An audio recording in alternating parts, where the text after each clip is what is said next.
So I like to begin the semester by talking about how we read and what are some of the best practices that we can kind of come up with for reading. And so one of the things I really want to stress is that I know this is an online class, but I really think you should print your articles and write on them.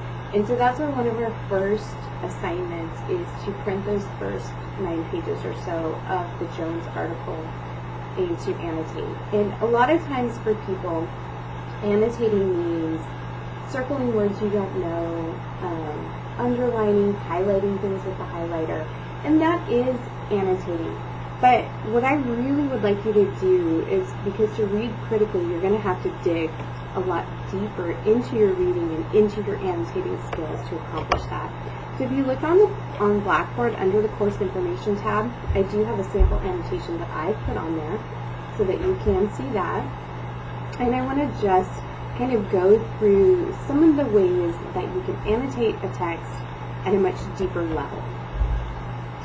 So there are strategies for comprehending the text. So if you're having a hard time sort of understanding what the text is about, this is where you want to start. So skim the text and then outline it. What are the major points? Kind of get an overall feeling for what's the larger argument that's being made. Is the claim at the beginning? I'll give you a hint. Probably not. In most of the articles we're reading, our claims are going to be near the end. Our authors are sort of starting with the assumption that people disagree with them. And so there are smaller arguments that they're making in order to say you have to believe this in order to believe the bigger argument they want to make. So to comprehend the article may take you at least 2 read-throughs, if not 3. Look at language signposts. And what that means is you really want to pay attention to the smaller words in the sentence. And that might be some sort of transitional expression. So you want to look for words like but, however, unfortunately, although, while. Okay? Those words are going to give you some indication of how the ideas fit together and what the author is trying to say. I would be very careful with highlighting and underlining. Now I tend to highlight or underline when there's maybe a really good quote that I know I'm going to use in the paper later. But highlighting and underlining in terms of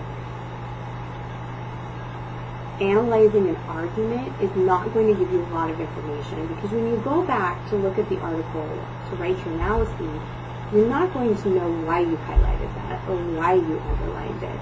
And so you really sort of have to read all over again and reanalyze and figure out, why was this important to me? So it's better to write down the thoughts you're having that made you highlight it or that made you underline it. So when you're annotating a text, we want to write in the margins. We want to write all over that paper. And we want to summarize content. Okay?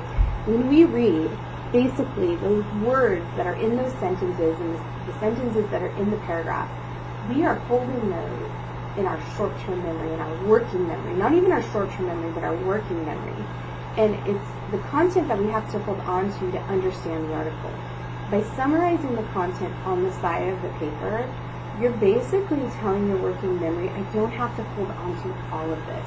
And so it increases your comprehension, and not only your comprehension, but your ability to remember, okay, this is what happened here, and this is how it relates to what's coming next. So summarizing on the side is a really good way of digesting that reading more thoroughly.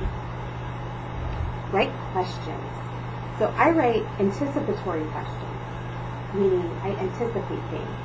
Is this what the author is going to say? Is this the point they're trying to make? How is this example being used? Sometimes I'll challenge the author. You know, according to Jones' definition, this is true, or why does the author think this? And so I'll write sort of those challenging questions that make me analyze that article as I'm going through it.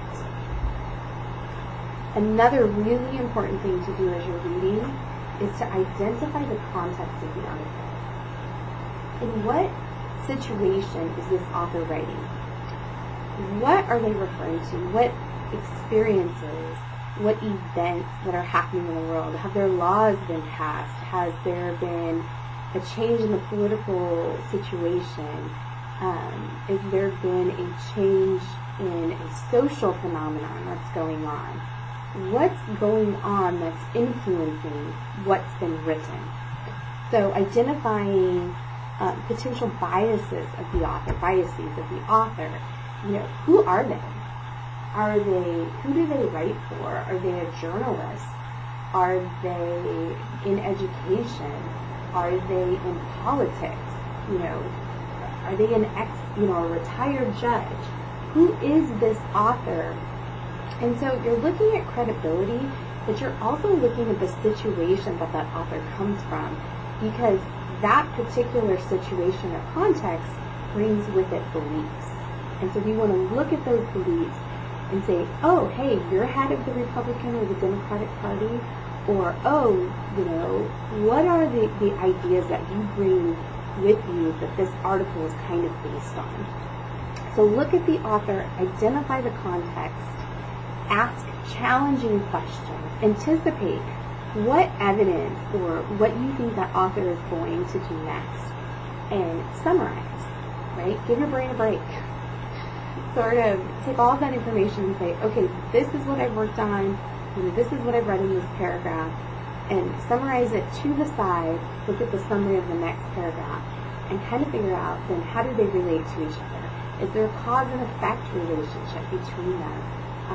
Is this a description? What's going on in this that helps us to understand? Okay, and that's part of the structural devices. Where's the thesis?